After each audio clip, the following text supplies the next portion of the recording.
Welcome to the Good Faith Podcast. I'm David French with Curtis Chang, and it's been a minute, Curtis. It has been a while. Yeah, you and a lot has happened. A lot has happened. You got on a plane and flew off to Germany and Europe, and I got in a car and I drove across the United States of America with my son, and I highly recommend the cross-country drive. It is my only regret about the cross-country drive is I did it during the winter where we had much less daylight. So most and of, you or drove much into of the a driving, raging flood region. That's the other thing. I did. Yeah. I drove into like a bomb cyclone in the Bay Area, which is, well, it's all of California. We've been all hit pretty badly here. Unbelievable.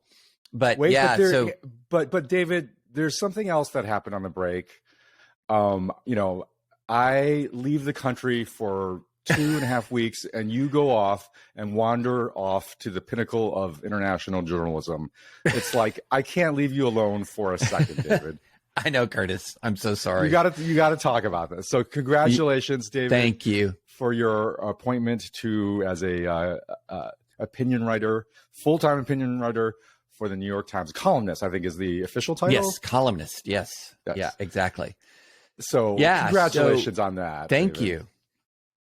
Thank you. I'm really kind of shocked and surprised by it. I think if listeners who are also Dispatch members, as you should be, or listeners to other Dispatch podcasts, as you should be, have probably heard enough about this, but it really is an honor. I'm very grateful for it. And it also really defines bittersweet because I love what I do at the Dispatch. I love the Dispatch, what we're building at the Dispatch. I love working my contributing writer world at the Atlantic. Love working with those guys. So this is the furthest thing from I can't wait to get out of the Dispatch. This is much more like, oh man, this is an offer I can't refuse in the good sense, not in the Godfather sense. And so, because there are all those other kinds of offers. Well, I want to say more about what this means for you, I think for the church in a moment, but just to, do a little housekeeping. We've already gotten some Twitter connections of people asking, hey, what's the future of the Good Faith podcast? And I just want to say, we've got an exciting future plan for the Good Faith podcast. We just can't quite talk about it yet. Give us a few weeks. We're working out some of the details and we're super excited about it. We're going to reveal it, but you just need to give us a little time and we're going to be really excited and glad. And I think you will too as listeners, but I really do, David, want to underline this. The life of a public figure, of a journalist like you, is a slog. I've seen it firsthand, how hard you work. And let me just say, I don't know any journalist. It's not like I know a ton, but I don't know any journalist that works harder than you and writes as courageously as you do, which is going to be a topic we talk about today. So this is so well deserved. And in the life of a writer, you take so many slings and arrows from along the way. A few, Curtis. A few. That when an achievement like this happens, you need to take a victory lap. Like you need to really soak this in and bask in this, because this does not only does this not come along often, it will never come along again, because you've reached the pundit version of a Supreme Court appointment. This is getting to be a regular columnist in the New York Times. That's as high as it goes. And I know most listeners, are aware that New York Times is a big deal. They may not be aware just sort of the landscape of journalism, of just how big a deal this is. And just to give, and David's going to be too humble to be able to talk about this, but I just want to say this is the highest one can get. In fact, I'm a little worried about David, about like, where do you go from here? Like, is this going to be like Alexander wept for there were no more worlds to conquer kind of moment for you? A quote, by the way, from Plutarch, but also by the way of Hans Gruber and Die Hard. I'm not sure which is the more prestigious quote. But no, yeah. But just let me say this, that just to give folks a sense of what this means, David had to leave his also his columnist role at The Atlantic has 866,000 digital subscribers. The New York Times has 8.6 million digital subscribers. So, in journalism, there's the New York Times and there's everybody else. And this means that David's views, which are, I believe, critical to our society, to our church, now has a platform that is, multitudes times larger. And that's only good. That is only good for our country. It's only good for our church. I mean, that David now will be able to convey the Christian viewpoint as best as he can, understands it and lives it and embodies it to just a whole new set of audiences. And for all the work that we're doing for all the larger cause of the church, faith, and society, this is a great moment. And so, David, congratulations. It's well-deserved. You really should take a victory lap. I don't know how you take a virtual victory lap, but this is great. Well, thank you, Curtis. I really do appreciate that very much. And you kind of teased our topic today, which is courage. And you came to the topic on your trip. So tell us a little bit about your trip and what is it about the topic, or what is it about the trip that led us to the topic of courage today? Yes. So I'm going to go on a little bit of a storytelling moment here. So my trip was to Germany and England, 2.5 weeks going to Germany and England. And one of my first stops in Germany was in the city of Nuremberg. So if listeners have any historical sense, Nuremberg probably rings up the Nuremberg trials, where the convicted Nazi sort of leaders were tried and convicted in Nuremberg. One of the reasons why the Allies chose Nuremberg for the trials, it was for symbolic reasons, was because Nuremberg was the seat of Hitler and Nazism's rise to power. If you look at those movies of those giant staged rallies and movies like Triumph of the Will, or these big propaganda movies, most of them were staged in Nuremberg. The big building where those were staged is still up in Nuremberg. I saw it, right? And so that's why they had the trials there, is they wanted to, like, where it began, they wanted to say, we're ending it. But Nuremberg was the heart of the Hitler's rise to power. And one of the reasons is actually because of faith, is that Nuremberg is a very conservative Christian part of Germany. And actually that was a source of Hitler's rise to power. And I sat in one of the most famous, oldest, at that time, influential churches in Nuremberg. It's a church that goes back to the 14th century called the Church of Our Lady. It's this amazing, beautiful Gothic structure. It's in the center of the Nuremberg town square. And I went in, sat in the pews, and just soaked it in. And this is a church that was built on the former site of a synagogue, but was destroyed in a pogrom in 1349, where the Jewish residents were massacred, driven out of the town. The synagogue was razed, and on the embers of that synagogue was built the Church of Our Lady. The Church of Our, and so that gives you a sense of why Nazism found such fertile ground in Nuremberg. And Nuremberg continued to have symbolic significance in the rallies, for instance, like I said, were held in the city. The most famous propaganda film by Leni Riefenstahl, The Triumph of the Will, the final scene is Hitler marching into the Nuremberg town square to receive a medal, and framed very majestically in the background is this very church, Church of Our Lady. That film was released in 1935. 1935 was also the moment of the Nuremberg laws being passed. The Nuremberg laws being the law that declared only Aryans could be German citizens, and it was illegal for Aryans to marry Jews. So the rise of anti-Semitism enshrined into law, the explicit declaration of Aryan white supremacy, all happened really around Nuremberg. And I sat at the center of that in that church pew.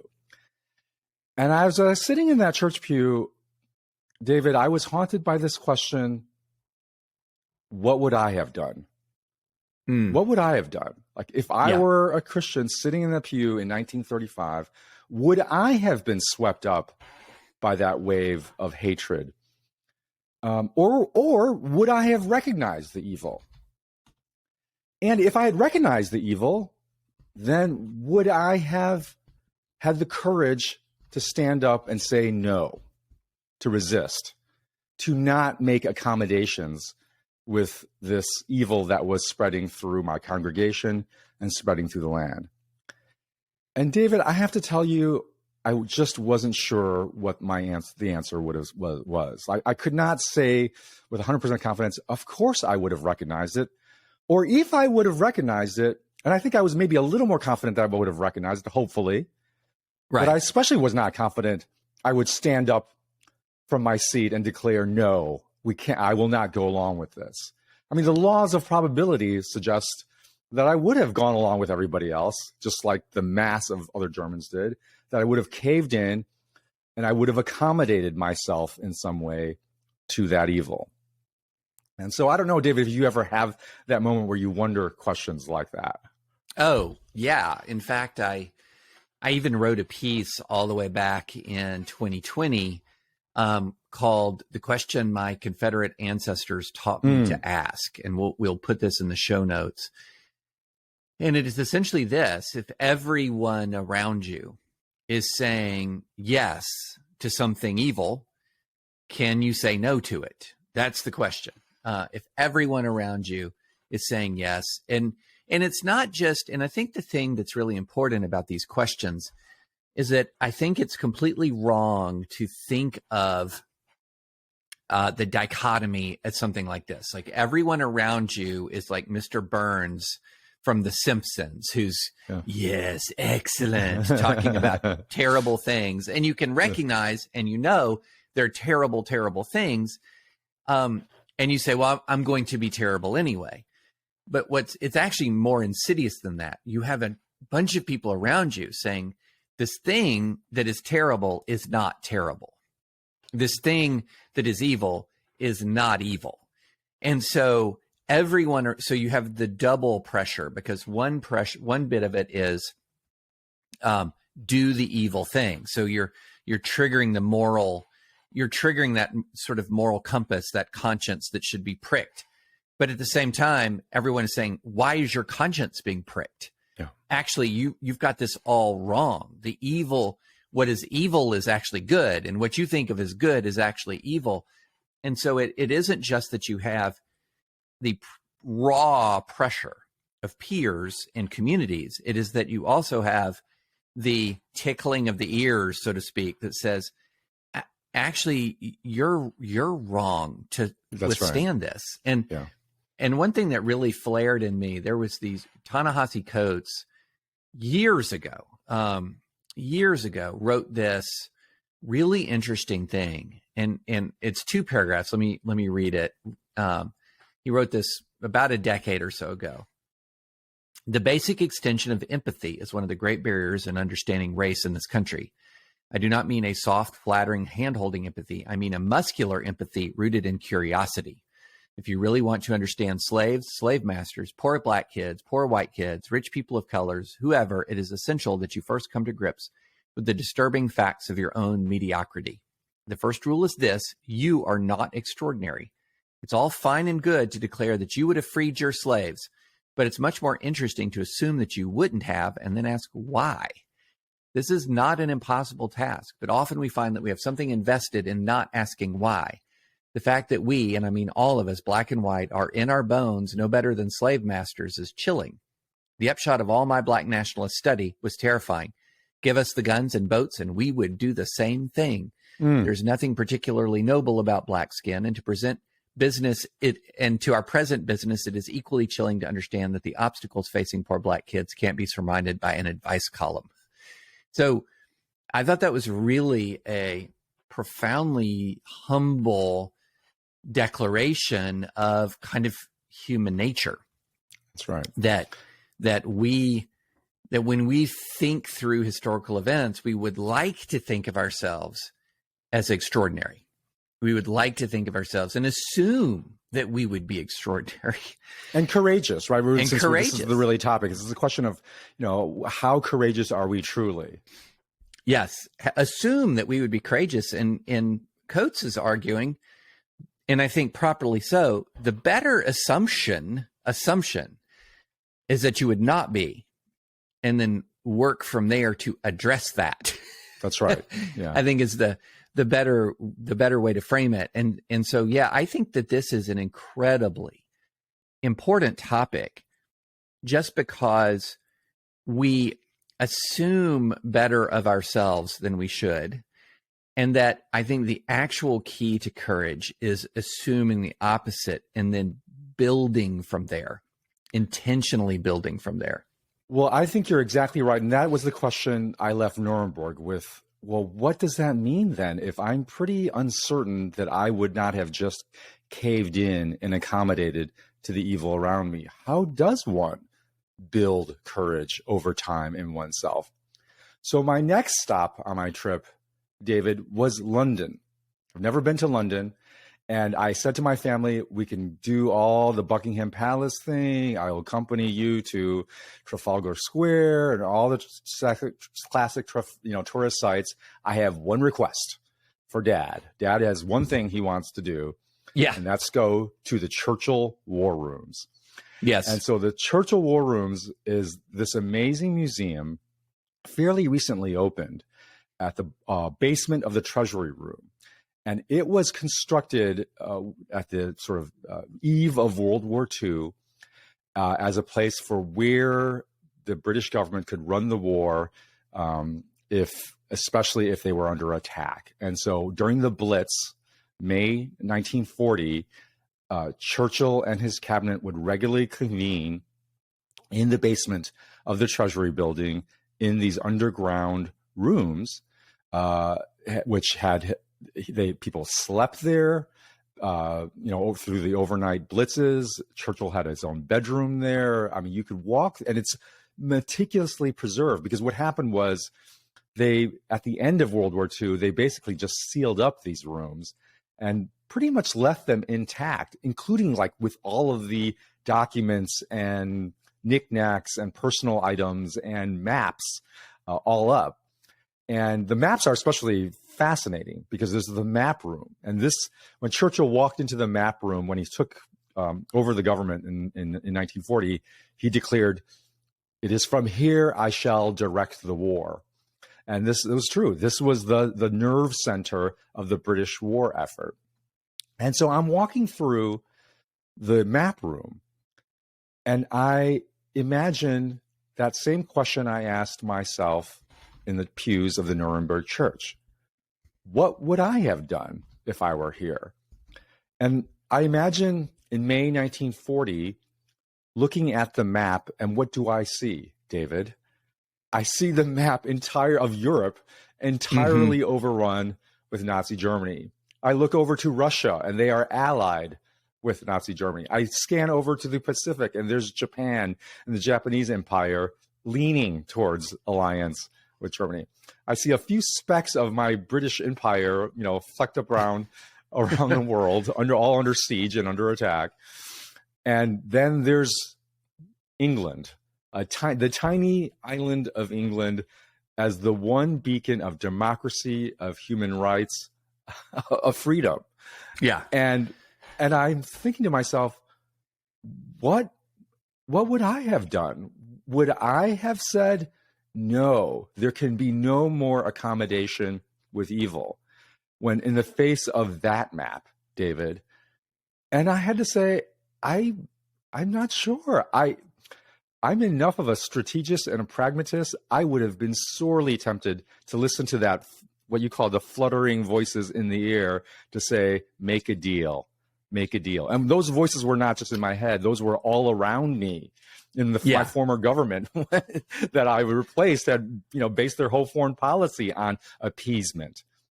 And there would have been a lot of moral arguments in favor of making a deal. Stop the bloodshed. People are dying. Stop the bloodshed. And I just finished a really well done book about Vichy France. And it was the first book I've read in a long time about Vichy France. And what was interesting to me was how little moral soul searching was going on there, because they essentially just viewed what had happened. Moral soul searching in the sense of there was a lot of moral soul searching in why did France collapse? Right. But not as much as why did France reach the arrangement with Nazi Germany? That was just what you do when you lose a war, right? You sign a peace treaty and then you try to rebuild and you're thinking about the next steps. And there was a lot of soul searching about why did France collapse? And what was interesting to me about Vichy was that really the real animating strength in Vichy was against the internal enemy, that they were very angry at the internal enemies and less angry at Nazi Germany. Viewed it more as an instrument of accomplishing what they ultimately wanted to accomplish. And thankfully they didn't. But yeah, there would have been strong arguments, not just strategic, but also moral, to stop the bloodshed. People are dying. So what was it in Churchill that caused him to say, no, we will never surrender? Never. We will fight to the death on the beaches in the air. What was it about Churchill? What was formed in Churchill that he could actually say no to the evil and summon the courage to fight? That was the question that I left the war room as I trudged up the steps from that basement. Like, how does this happen? And David, that's a pressing question. That is not just a historical question. That is not just also a individual sort of musing speculation. It is a pressing question of the day for Americans. Because when I returned from my trip, one of the things I saw now on the TV was almost 2 years to the date of January 6th was this debacle that we saw in the House. And I saw the GOP and Kevin McCarthy make one accommodation after another, caving in to forces of illiberalism, to what I would argue are the descendants of all of the evil, not exactly the same, but has genetic resemblance to the evil that I saw on my trip. And it was clear to me the problem is not Trump, right? The easy thing is to say the problem with American politics is Trump. But you saw in that event, it's not, because Trump wasn't there in that room. And so if you Trump will just be replaced by the next threat, the next manifestation of illiberalism. And the problem is courage. The problem is whether or not we, at some point, our leaders, we as a country collectively will say, no, this is enough. We will not accommodate. We won't make a deal. And we will not, for the sake of pragmatism, for the sake of holding on to power, go along. And so this question of how do we develop courage, how do we nurture more courage, because clearly we need more of it in ourselves as individuals and in us, in our leaders and in us as a country. How do we do that? And so that's the question I really want to spend the rest of our time talking, David, is what is courage and how do we build it? Yeah, that's a great question. One thing on the in the House GOP, one of the things that was quite plain to me was what you had there was a question of priorities. What was non-negotiable there? And for Kevin McCarthy, it seems like the only thing that was not negotiable was him being speaker. was power. Was his ambition, right? Yeah. And because there were other ways of responding to the dissidents in the House other than the response that he chose. And one thing I do want to be clear is there are some of the reforms that he agreed to I actually agree with, but a lot of the who's getting sort of what reward, whose back is getting scratched is only going to be emerging in the next, few weeks and months. But Curtis, let me try to answer that question about what is courage. And I'll answer it with a C.S. Lewis quote that I think is really illuminating. And he says, courage is not simply one of the virtues, but the form of every virtue at the testing point, which means at the point of highest reality. So the way Lewis would frame courage, we tend to think of courage as physical courage, moral courage, different forms of courage, but it often means, think of overcoming fear. Courage is overcoming fear to display a virtue. And I think that that's a kind of a version of the C.S. Lewis point. What is the virtue that is being tested? And if it takes courage to continue to demonstrate that virtue in the face of the test.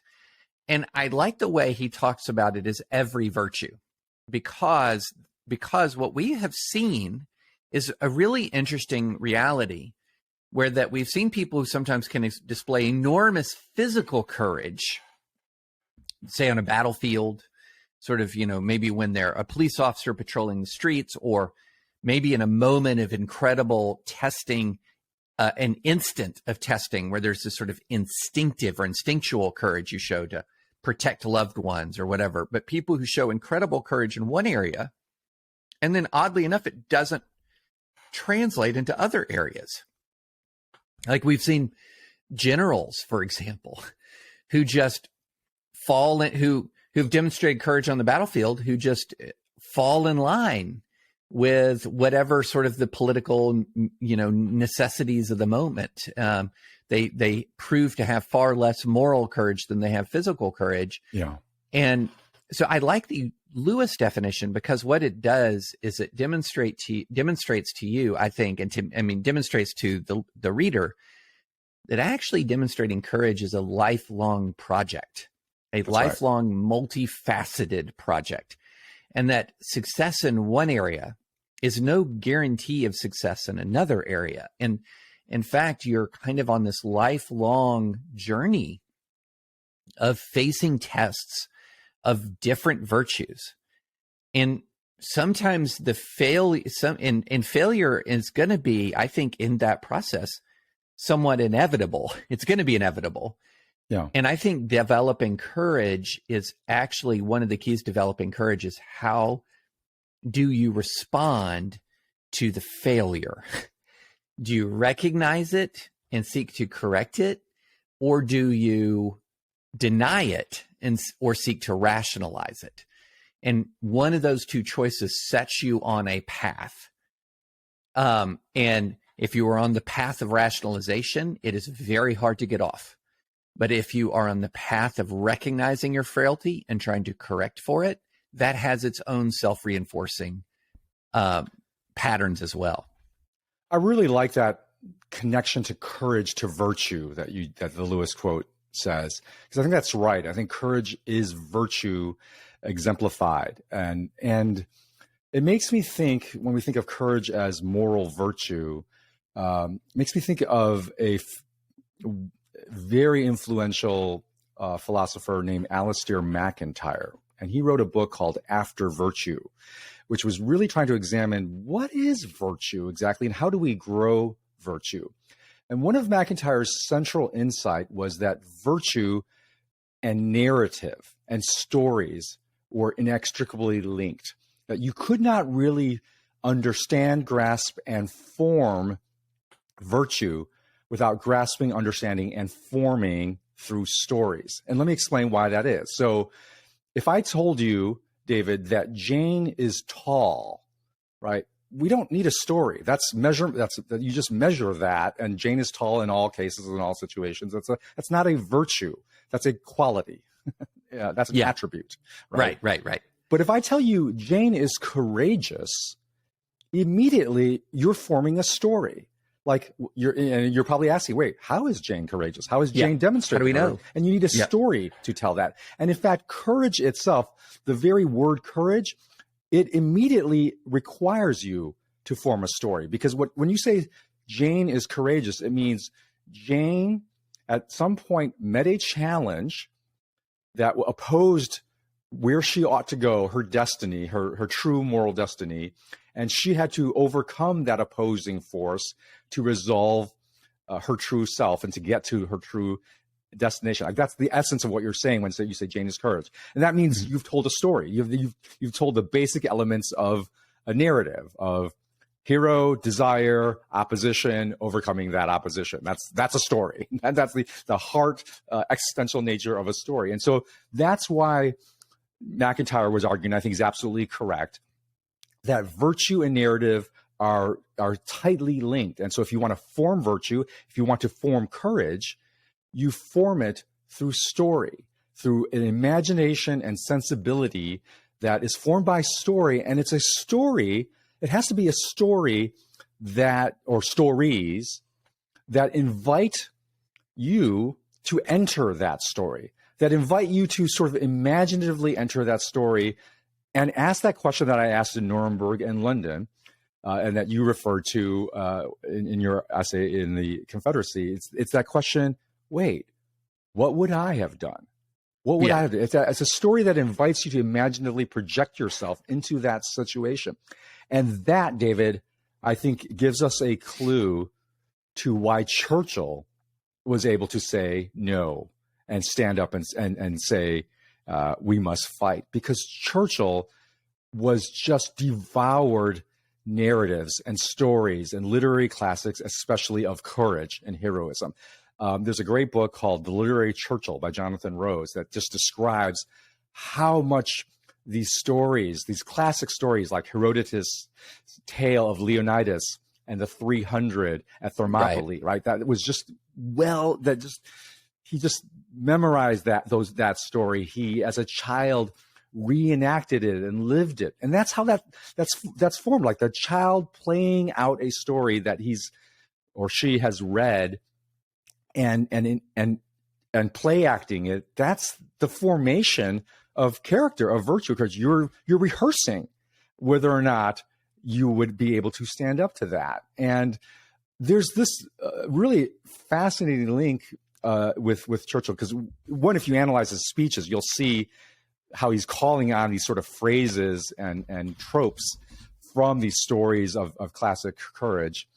But there, and you sort of get why, like Leonidas and Thermopylae is almost echoing in his background as he's thinking about Britain as the 300 standing against the Persian Empire, right? But there's even a more direct evidence for this, which is that Churchill not only read and rehearsed and play acted stories, that as a young man, he wrote a story. He wrote a novel in 1890, a novel called Savrola.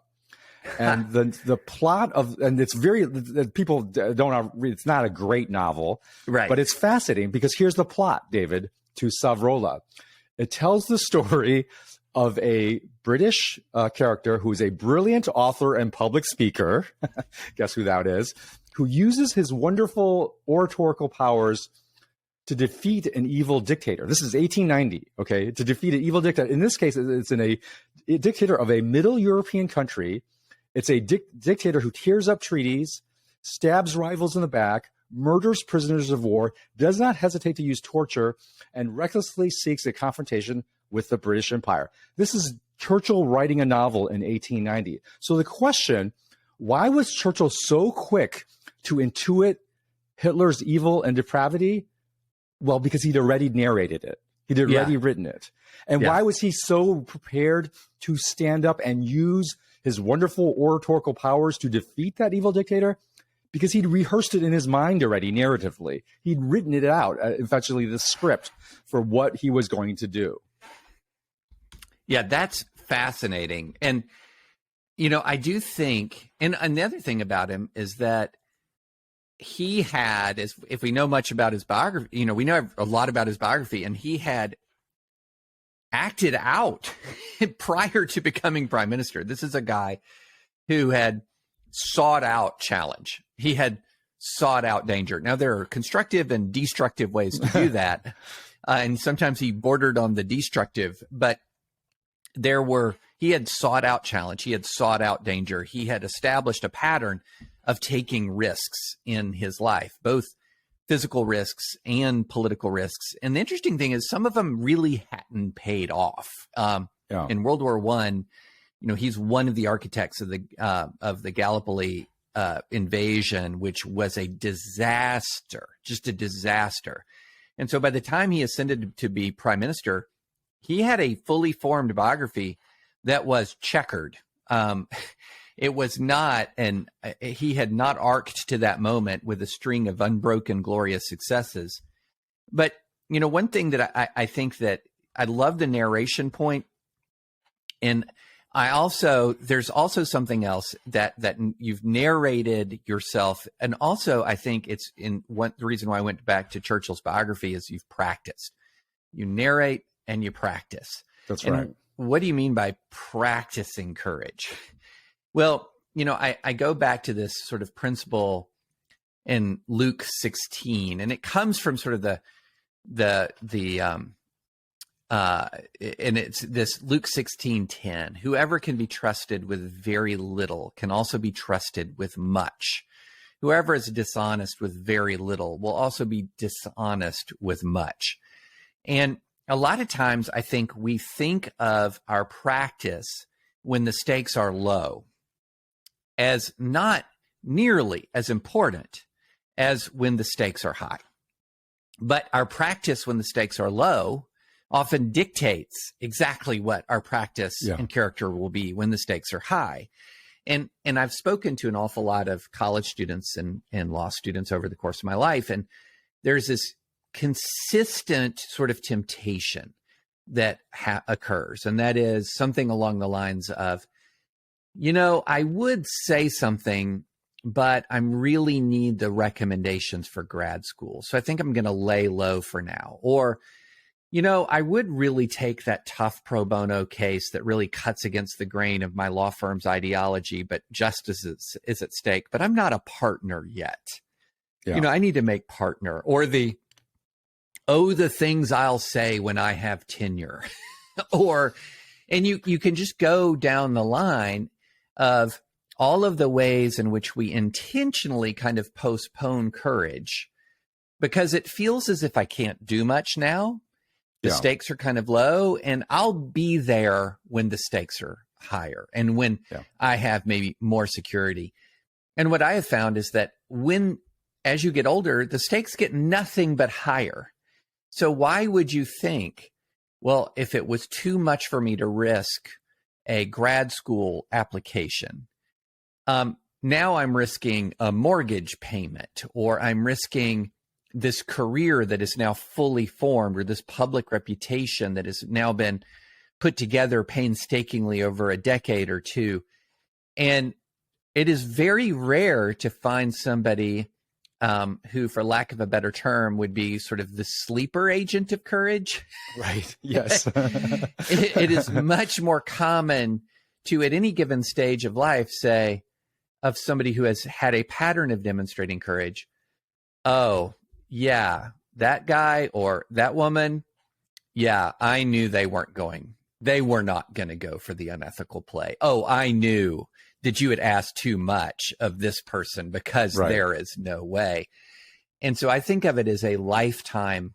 I think the narrative is critically important, and it has to be tied to practice. And well, because I think they're essentially one and the same, because as you practice, you are now forming a story about yourself as you do that. You're narrating, and that's what you draw upon in the next challenge, right? So that's the problem when people make accommodations that they think, oh, like you said, I'll be the sleeper agent of courage. I love that phrase.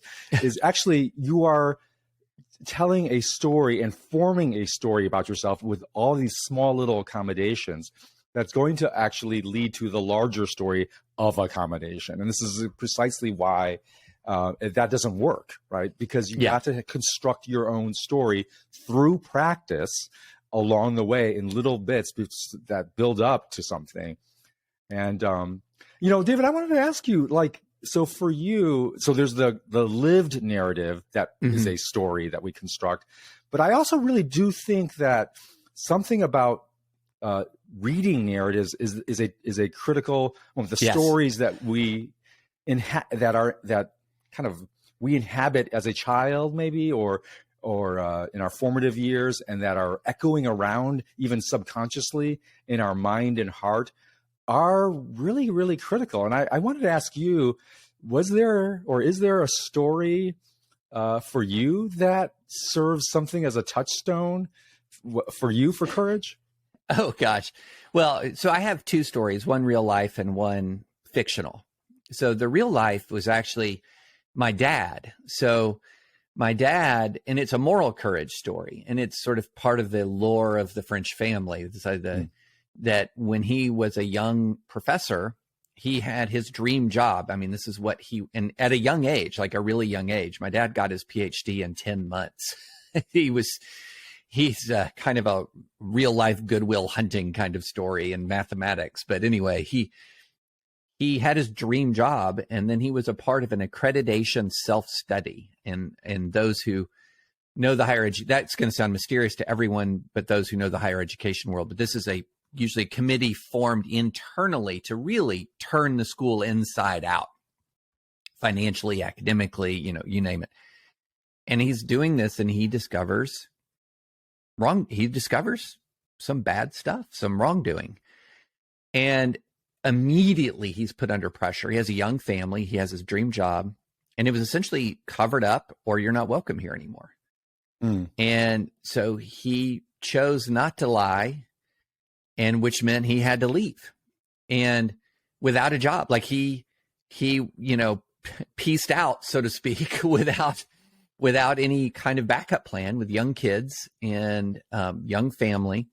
And, but when it came down to the option of lie or leave, he had to leave. And so that's part of the narrative of our family. And then the other one is just, by golly, Curtis, you can't be the level of nerd that I am and have read Lord of the Rings like every year, once a year for more than a decade. I mean, I would say at one point I had a 14-year streak of reading Lord of the Rings at least once a year. This is a theme of a prior podcast that we've talked about with Karen Swallow prior, I believe. Yes. So poor Karen. And so that, I mean, was absolutely formative for me from a, sort of a fictional standpoint. And then also I would add another thing, which is one of the really fascinating things in fiction is also seeing how people become courageous. And this fictional story of Jean Valjean, because, here's somebody, it took an act of sacrificial love, and I won't walk through the whole story because it's a 70,000 page book, but there's an act early of, where he steals from somebody who was kind to him, steals from them, and then is not just forgiven, but is remarkable grace is demonstrated to him in the story. And it's transformative to him. And so I do also think that our failures can be transformative. It's not just that, and I don't want readers to sit there or listeners to sit there and think, well, if I failed in A, B, C, and D, and by golly, I got stories of failing. If I failed in A, B, C, and D, that therefore I'm on the glide path to sort of cowardice because I've not been faithful in the little things.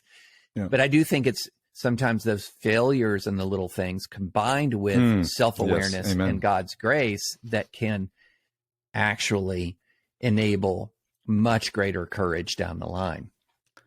David, that is fascinating for me to hear about your family story there, because that feels like that family story explains a lot of things about you, to me anyways, as your friend, because that story of somebody who discovers this hidden corruption and wrongdoing and then will not cave in, but must cast light on it.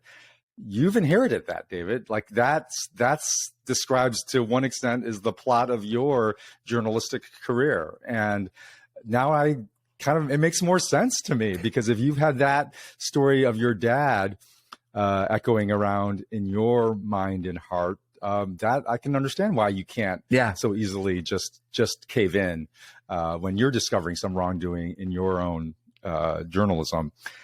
I want to share my version of this because I'm doing it because what your example is so it brings up so much for me. So I think if your public character is one of somebody who will dig and once they find wrongdoing must speak out.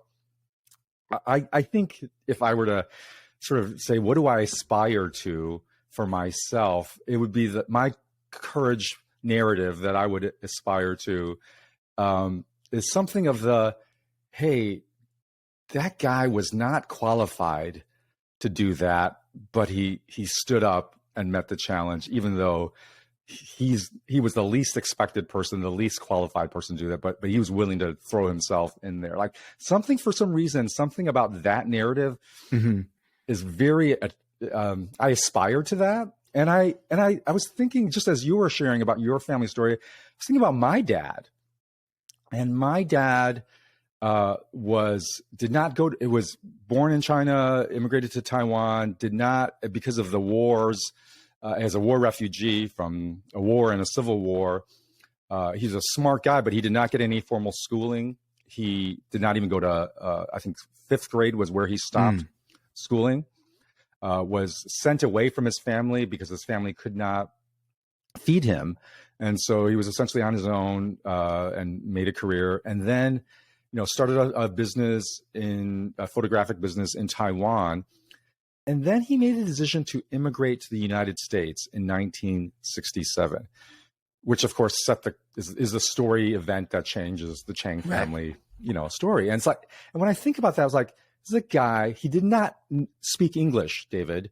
He was not part of the educated Asian immigration wave, right? Right. And he just had this courage to say, well, I'm going to do it. I'm going to go and try to carve out a life there, and without qualifications, and just, ends up becoming successful and raising a family here. And I just like, that's amazing. That's an amazing act of courage to do that, to seek a better life for his family. So that's in me. And then you talked about literary influences. Let's geek out here for a moment, because I'm like you, Lord of the Rings is just a formative text for me. And I know, and so I'm going to read to you a short passage of the story, David, that is formative for me. So the scene is the Battle of the Pelennor Fields, and our heroes are getting wiped out, especially led because of the Nazgul, the wraith-like enemy creatures are just slaying enemies left and right. And one of the heroes, King Theoden, has been wounded and lies prostrate on the fields, and the head Nazgul character, this dark, menacing character, is advancing on him, and he's defenseless. And here's where the story picks up. Then, out of the blackness, there was a voice that seemed strange, recalling some other voice. And the voice said, "Begone, foul Duimerlake, Lord of Carrion, leave the dead in peace." And a cold voice, the voice of the Nazgul, answered, "Come not between the Nazgul and his prey, or he will not slay thee in thy turn." In other words, the Nazgul is saying, stand aside, accommodate, cave in here, because otherwise he will bear thee away to the houses of lamentation beyond our darkness, where thy flesh shall be devoured and thy shriveled mind be left naked to the lidless eye. And a sword rang as it was drawn. Do what you will, but I will hinder it, if I may. Hinder me, thou fool? No living man may hinder me. And the Nazgul is referring to the prophecy that no living man can stand up to the Nazgul. He says, no living man may hinder me. Then Mary, the hobbit who's narrating this, heard of all sounds in that hour the strangest. It seemed that Durham laughed. The Durham is this character that's now standing before the Nazgul. It seemed that Durham laughed, and the clear voice was like the ring of steel. But no living man am I. You look upon a woman. Eowyn I am, Eamon's daughter. You stand between me and my lord, Anakin. Begone, if you be not deathless. For living or dark, undead, I will smite you if you touch him. I, as You can tell, got choked up, Curtis. I can't get. I know that story, and I can't get choked up every time. I know. I read that story. It's Eowyn, so it is not a living man that stands up to it. It's this woman who has been cast aside, ignored, neglected. It's the most unexpected character who stands up to the Nazgul. And I'm so moved by that story. Yeah. I don't know why, but it just does. And I aspire to it. And, I think that story was somewhere echoing around me, David. I think about this about 2 years ago when the vaccine issue arose, and there was this wave of just vaccine suspicion, hostility, lies being told, and that was sweeping across the evangelical world. And I looked around it and I thought, come on, somebody step up and somebody do this. There must be something that can be done. And I remember having this feeling like, gosh, no one, it's not, of course, it was not no one. There were some voices, also more Francis Collins, but there was not a mobilized effort to it. And I thought to myself, well, who am I to do that? I'm not a doctor. I'm not a medical expert. This is a problem affecting the white evangelical conservative community. I'm not white. I'm not conservative, and I have a very hard time sometimes claiming the evangelical mantle. I felt like I'm the worst unqualified person to mount an effort, but it was like, well, it's needed.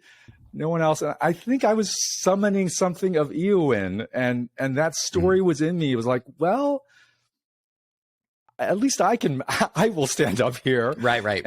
That was a defining moment in my life. That was a moment where I had to construct the next chapter of my narrative. And I drew upon, I think, in unconscious and sort of deeply sort of spiritual ways, that story of where that I had rehearsed in my mind, and I had clearly touched something in me that I said, I want to be like Eowyn. I want to be the one that stands up in that moment. And that's how stories work, David. I think, and if we need more stories of that to form ourselves and our future generations. Well, we can do this for so long and get so nerdy that people start throwing things at their phones. But like the Lonely Stand image is so powerful. Like that is so powerful. And, and it was beautifully portrayed, by the way, in the Peter Jackson adaptation. I believe her quote was, "I am no man." Yeah. And it was incredibly powerful. Or if it's, no, I can't. I mean, I can't keep, I was going to go to Avengers Endgame next. Captain America and the Shattered Shield. But I'm not going to do that. So I do want to pull all the way back, though, to the Lewis quote, because I do think this is really, really important, because I think if you put a lot of malignant forces on a polygraph, they would say that they were demonstrating courage. They would, some of the most malignant forces in world history have been advanced by breathtaking acts of physical bravery. Right. And when I'm on everybody's mailing list, basically, and the word that was used to describe the people who were, for example, trying to extract concessions from Kevin McCarthy was courage, again and again and again. They're the courageous ones. Yeah. And you see this in every fight in our culture. Both sides of the fight will appeal to that virtue of courage. And so one of the reasons why I always circle back to the C.S. Lewis definition is that he ties courage it is inseparably tied to virtue. Yeah. Inseparably tied to virtue. So you can defy even death. You can engage in death-defying acts, and it's not courage, which under that C.S. Lewis definition, which I think is a really important thing, because right now we see, and we've talked about this, there are two armies in Eastern Europe right now that are in an absolute slugfest. Yeah. I mean, they are going toe to toe. And there are Russian soldiers who are being treated like human, like lambs led to the slaughter, just being thrown forward in these reckless human wave attacks in eastern Ukraine. But what is the virtue that is being tied to this, right? There's a difference between recklessness or ferocity or fury and courage. And I think that's really important because we will often get the cart before the horse. There are different kinds of, as human beings, we kind of default to different sort of vices. You know, there are those who are going to by default err on the side of caution. Then there are those of us who err on the side of maybe recklessness and will tilt at the windmill, so to speak.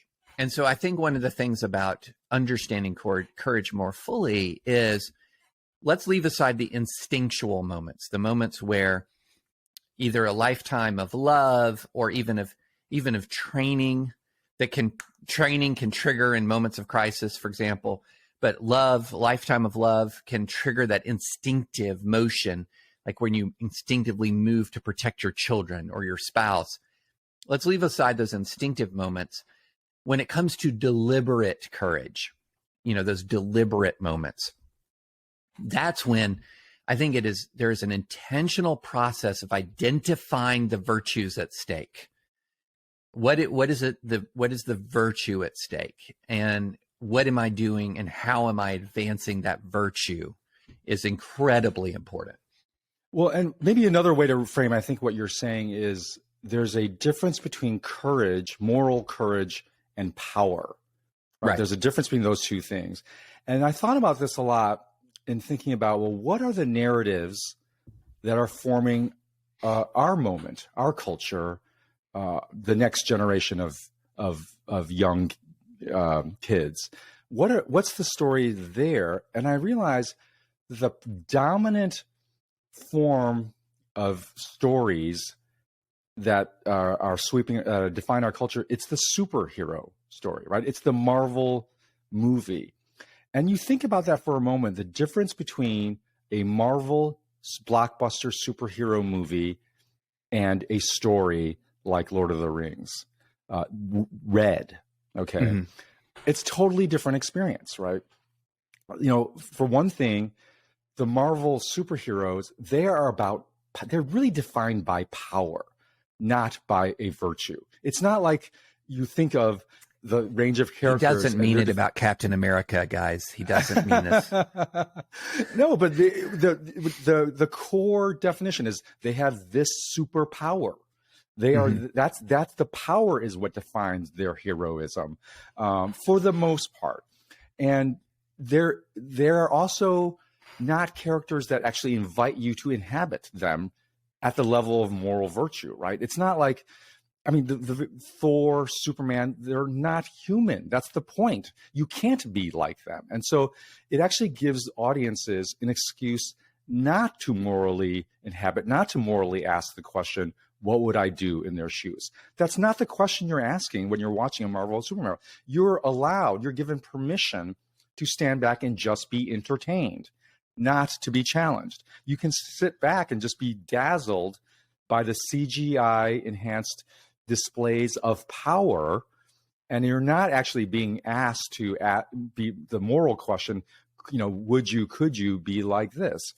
And that, I think, speaks to a little bit about, I think, why we are seeing a paucity of moral courage, is because the formational narratives in our culture aren't serving that function of inviting you to practice, to rehearse, to ponder, what would I do in their shoes? You're just entertained. You're just dazzled by power. Can I raise a point that I think is maybe, let me float an idea by you. Okay, here's my idea that I'm floating by you. What we are watching is the consequence of a loss of character in leaders. So a good leader of an organization in many ways functions in a way that can relieve you, provides almost an umbrella of protection for you, and creates a glide path towards virtue. Mm-hmm. So in a military context, a leader who is smart who has high integrity and a high degree of personal courage creates a pathway towards all of those virtues. That is the default. And so that if you depart from those virtues, you stand out. You are, but when a leader creates a different kind of pathway, one towards dishonesty, moral collapse in the face of challenge, it totally reworks the default path of that institution. Totally reworks it. So all of a sudden, where if I join an organization that is well led, or I'm part of an organization that is well led, then virtue can seem to come easy. The instant that that leadership changes is then virtue comes hard. That's right. And I think what we have seen is in Curtis, and this is something I'm thinking about writing for my Sunday newsletter we're recording on a Friday, is that when you see a collapse of any value and character at the top of institutions, that's right, at the top of organizations, it has a radiating, challenging effect down the line. And I think that's the position our culture is in right now. So, David, are you saying that institutions are image-bearing beings? Is that what I hear you saying? Yeah, no. I mean, in the incredible importance of leadership within these image-bearing institutions. That's right. And yeah, this is why I talk about institutions as image-bearing beings, because you're exactly right. Institutions are actually, they're formational for us. They image for us the character, the being, the virtues that we ought to aspire to. And that's precisely why institutions are not just inanimate tools. They are human. They're living beings that have impact on the people who belong to in those institutions, and they form us. And this is why precisely thinking about the spiritual quality of institutions is so critical. It's because they actually are formational spiritually and morally upon the people who are inside them and outside them, are shaped by them. And so I think I could agree with you completely. It's narrative and institutions are core ways in which we build virtue and specifically build courage. And so we need both. We need stories of courage and we need institutions that image courage in the world. And I think this is the great challenge for Christians who want to do redemptive work in our culture and society today, is tell more stories, live more stories of courage personally yourself, and then join and enter and reform institutions such that they also become courage radiating, courage imaging beings in the world. Yeah, no, that's a great and tremendous point. And it goes back to this point that like Jonah and I and some others of the Dispatch have been hammering forever, when it was talking about Donald Trump or et cetera, that character is destiny. Character is destiny. And I think that applies individually, and I think that applies institutionally. And so here we are at a point where, in 2015, this idea, in 2016, there was this idea that, look, I mean, we can say about a Donald Trump that we'll support him in spite of his flaws, best of bad options, etc. But it won't affect us as a movement. We'll cabin him off. It won't affect us as a population of people. We will compartmentalize him to the point where now you have a party that can't even seem to really take any decisive action against a freshman congressman from New York who's that's right. This is how we've been formed, right? Yes, that's right.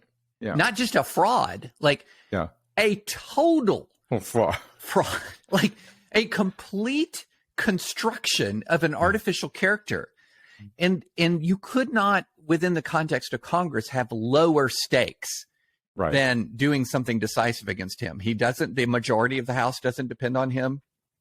He's got the least seniority in the place, and the ability to do anything about him. There's just there's ability. There's just no will.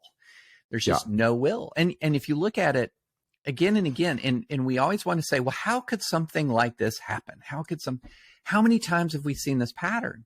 Like at Liberty University, for example, they had a higher standard of behavior, no lie, for their college freshman students than they had for the president of the university.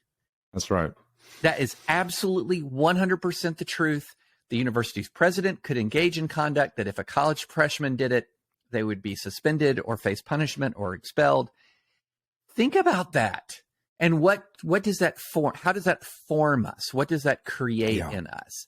Yeah. And you can just go down the line again and again and again and again. If you have enough power or if you have enough talent, there is a different standard that applies to you. And look, I mean, we're watching this unfold. These highly classified documents were found in Joe Biden's garage next to his Corvette. I mean, come on.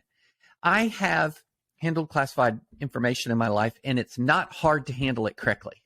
Like, it's not hard. And I don't want to go too long on this rant, but what is the message that we are communicating? The message that we're communicating is that at the highest levels, moral courage isn't just optional. Virtue isn't just optional. It's an actual impediment. Yeah. It's an actual impediment. And you want to see radiating negative effects from that? Well, we're seeing radiating negative effects from that. Well, David, we could go on talking about this for a long time and draw out all of our Tolkien excerpts, and then you could go down the Ender's Game reservoir there as well. But I think we need to draw to it. And I want to draw on my end to a close with a call to our listeners to take a small action, which is, if we're saying the larger problem is that the lack of courage being formed in us, I think it starts with all of us, that we need to be forming courage ourselves. And we've talked about the power of narrative, that the narratives that we enter into and consume are one way in which we can start nurturing, even in small ways, our courage in ourselves. And I thought we could close by some recommendation to our audience of, like, what would be a narrative, a story, or a movie that people can watch to just in some small little way get started on the feeding of our courage. So I have a recommendation. We've talked about this before in our podcast. I want to invite our audience to go, if you haven't already, to go watch this movie that I once recommended to David and Nancy French. And that movie is called A Hidden Life. Oh, man. Do I have an amen here? You got an amen. You got an amen out of that.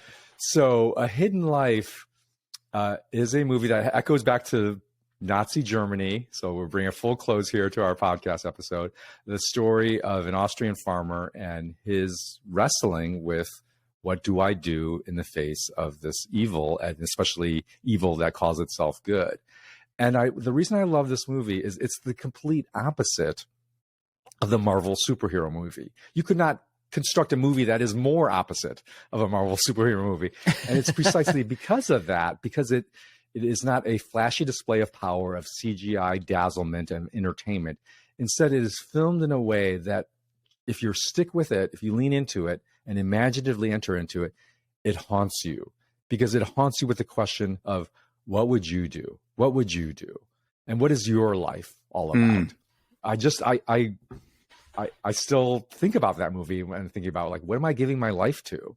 What is my life summing up to? And so that's my recommendation. Go watch. It's available on Prime Video, on a number of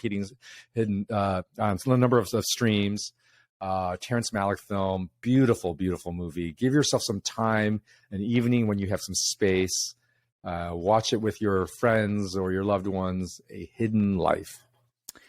Yes, amen to that. But be prepared. It is gutting.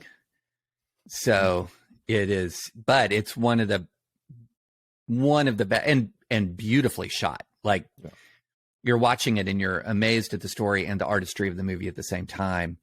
So yeah, amen to that. But I do want to I feel like superhero movies have come in for a little excessive criticism.